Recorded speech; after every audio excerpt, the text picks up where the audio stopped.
여러분, 주방에는 꼭 이것을 두십시오. 그리고 이것에는 무조건 신경을 쓰십시오. 이것은 집안에 부를 만들고 생성시키는 가장 중요한 것입니다. 이것이 잘못되어 있거나 또 이 물건들을 제대로 두고 있지 못하다면 그 집에는 절대 부가 생성되지를 않는다는 것이죠. 여러분, 안녕하세요. 이정재입니다. 여러분, 풍수의 가장 기본은 무조건 청결입니다. 그리고 다음은 얼마나 우리의 좋은 무의식들이 자극될 수 있는 것들이 잘 배치가 되어 있느냐이죠. 물론 다음으로는 얼마나 좋은 식재료들이 있느냐일 것이며, 그리고 또 다음으로는 얼마나 나쁜 것들이 없느냐이겠죠. 분명 주방에 생기가 강해지도록 만드는 것들이 있으며, 또 주방에 사기가 강해지도록 만드는 물건들이 있다는 것입니다. 여러분, 이곳 주방은 집안의 재물을 생성하는 가장 중요한 곳이에요. 제가 지금껏은 앞서와 같은 가장 기본적인 것들만 알려드렸었지만, 이제부터는 이거보다 더 중요한 세부적인 것들을 알려드리도록 하겠습니다. 첫 번째로 여러분, 재물의 혈맥을 뚫으셔야 합니다. 그래야 돈줄이 트입니다.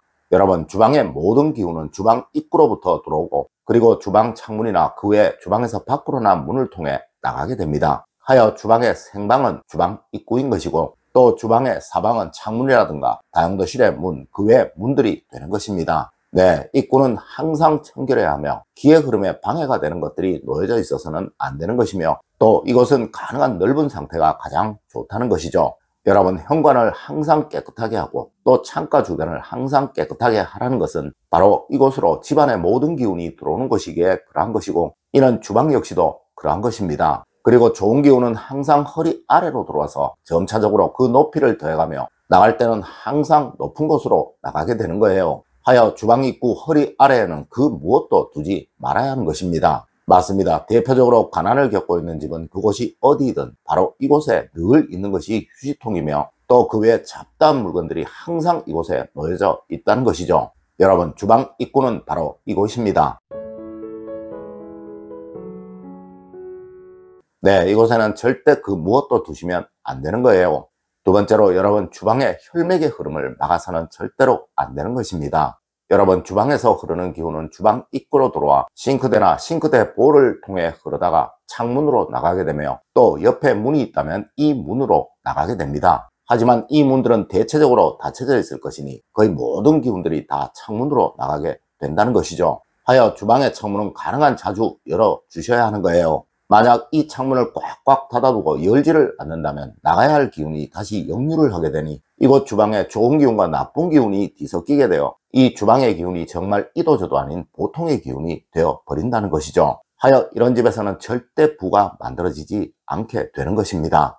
가난한 집일수록 주방의 창문을 열어두는 경우가 거의 없어요. 물론 늘 열어두셔서는 안 될 것입니다. 모든 기운이 그냥 다 흘러가 버리게 될 것이니까요. 하여 음식을 조리하고 난 이후, 뭔가를 요리하고 난 이후는 약 10분간 정도는 꼭 창문을 열어두시도록 하십시오. 그래야 좋은 기운만 주방에 계속 흐를 수 있게 되고, 이것이 여러분의 가정에 부가 쌓이고 또 커지도록 만들어 주게 되는 것입니다. 세 번째로 여러분, 주방 개수대는 바로 여러분의 돈입니다. 여러분, 주방 개수대가 청결치 못한 가정은 그곳이 어디든 절대 부가 만들어지지 않습니다. 하여 우리 조상님들은 수채구멍이 더러운 집은 어디든 무조건 가난하다고 말씀을 하셨던 것이죠. 아마 여러분들도 어린 시절 수채구멍 막으면 안 된다라는 이야기 많이들 들어보셨을 거예요. 이 수채구멍이 바로 주방에서 사용한 물이 나가는 곳이며 지금의 개수대인 것입니다. 여러분, 절대 이 개수대 안에 설거지를 안 한 그릇들이 쌓여있지 않도록 하십시오. 제가 지금껏 들어가 보았던 그 어떤 부잣집에서도 이곳에 무엇인가가 쌓여있는 것을 본 적이 없으며, 특히 이곳에 씻지 않은 그릇들이 쌓여 있었던 경우는 절대로 없었습니다. 맞습니다. 이것은 바로 가난의 상징인 거예요. 여러분, 그리고 이곳은 항상 깨끗하게 청결하게 유지하도록 하십시오. 이곳은 바로 주방의 요열, 즉 가장 중요한 장소이며, 또 이곳은 바로 여러분의 집의 돈의 혈점인 곳입니다. 네 번째로 여러분, 오래된 행주, 걸레, 수세미 등은 제발 좀 버리십시오.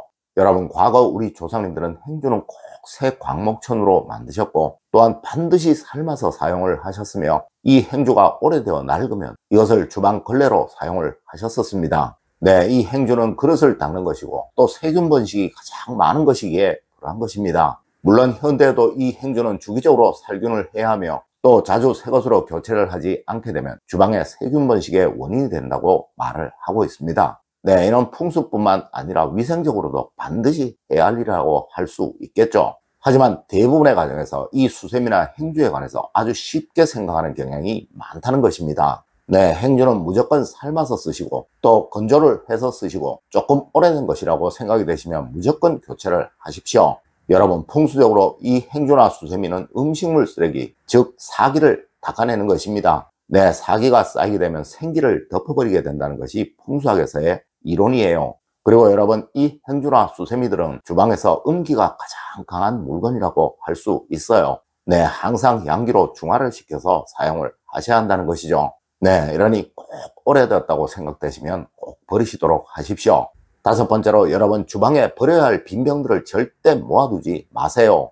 여러분, 이 빈병은 죽은 화오행의 기운입니다. 네, 이미 용도가 다한 것이죠. 여러분, 이를 주방에 쌓아놓는다는 것은 우리 집 가난해도 됩니다 라고 말하는 것과 마찬가지인 거예요. 네, 무조건 주방에 있는 유리로 된 병 안에는 꼭 쓰는 물건들만 담겨져 있어야 하며, 혹시 오래된 빈병들을 재활용해서 다시 쓰는 일은 가능한 없어야 하는 것입니다. 물론 빈 캔들 역시 바로바로 버리셔야 합니다. 네, 이는 주방 본연의 기운인 수호행의 기운이 찌그러지도록 만들어 버립니다. 물론 이것은 우리 가정의 재물운의 뿌리가 흔들리게 만드는 행동이에요. 하여 가난한 집에 가보면 어디든 주방에 빈병들이 많이 쌓여져 있는 것입니다. 여러분, 혹시 주방 부근에 빈 캔이나 빈병들이 쌓여져 있지 않으신가요? 네, 이것은 당장 버리시고 절대 모아두지 마십시오.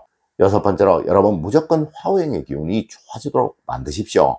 여러분, 주방에서 화오행의 기운이 좋아지게 되면 그 집은 무조건 큰 부가 쌓이게 됩니다. 네, 이곳 주방은 집안에서 수호행의 기운이 가장 강한 곳이며, 이 수호행에게는 화오행이 재성, 즉 돈이 되는 거예요. 하여 가장 중요한 화구, 즉 가스레인지나 인덕션, 그리고 전자레인지나 그 외 전열기 주변은 무조건 청결하게 하셔야 하고, 절대 그 주변에는 그 무엇도 두지 않으셔야 한다는 것입니다. 그리고 유리로 된 컵이나 잔, 그 외 그릇들이 있다면 이건 역시 잘 보관을 하셔야 합니다. 네, 그것들이 바로 돈이며 부인 것입니다. 일곱 번째로, 여러분 주방에 화분은 절대 두지 마세요. 이것은 가난을 만드는 것입니다. 여러분, 절대 주방에 화분이나 생화는 두어서는 안 되는 거예요. 네, 이는 위생적으로도 아주 나쁜 것이라고 말을 하고 있지만 우리 풍수학에서 집안을 가난하게 만드는 정말 나쁜 행동이라고 말을 하고 있는 것입니다. 네, 간혹 풍수를 모르는 사람들이 수생목이니 목생환이 하는 소리를 하기도 하죠. 여러분, 과거 왕궁에서는 주방 나인들의 주된 업무가 바로 수락관 주변에 풀을 뽑는 것이었습니다. 물론 조화를 두시는 것은 상관이 없습니다. 그리고 아주 작은 관상용 화분을 창가에 두시는 것, 이것은 상관이 없습니다. 하지만 웬만큼 큰 살아있는 꽃이나 식물을 주방에 또 식탁에 두시는 일 절대로 없도록 하십시오.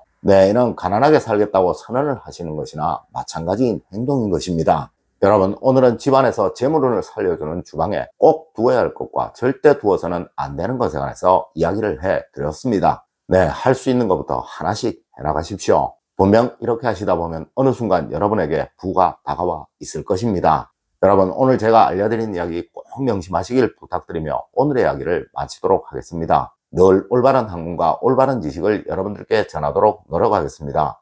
여러분, 긴 시간 감사드립니다. 감사합니다.